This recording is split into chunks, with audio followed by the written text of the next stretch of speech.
ఎక్కడ రాయాలి? A4 size పేపర్లో రాస్తే సరిపోతుందా అంటే పేపర్లో రాస్తే ఒడిసేది కాదమ్మా.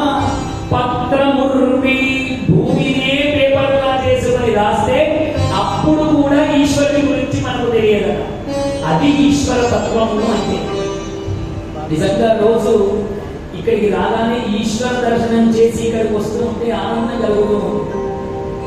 మామూలుగానైతే వెళ్ళి దండం పెట్టుకుని వచ్చేవాడు.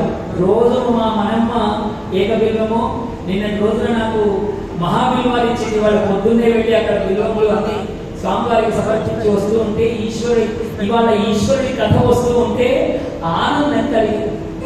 అలా ఈశ్వరుని యొక్క తత్వం తెలుసుకోవాలి అంటే యది గృహీత్వ శారదా సర్వకాలం.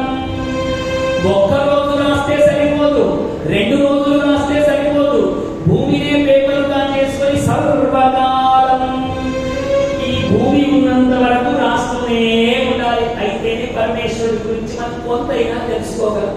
కాబట్టి అలాంటి పరమేశ్వరుడి గురించి తెలుసుకోవాలి అంటే మా విజయ్ చేతులతోనే రాసినటువంటి ఒక అద్భుతమైనటువంటి పాట. ఆయనే సొంతగా రాశాడు, ఆయనే సొంతగా దానికి స్వరములు చేకూర్చి అద్భుతమైనటువంటి సంగీతాన్ని సమకూర్చాడు. ఆ ఈశ్వర తత్వంతో కూడినటువంటి ఆ శంభుని గానాన్ని మనం అందరం కూడా విని తరిద్దాం. హర నమః పార్వతీ పదయే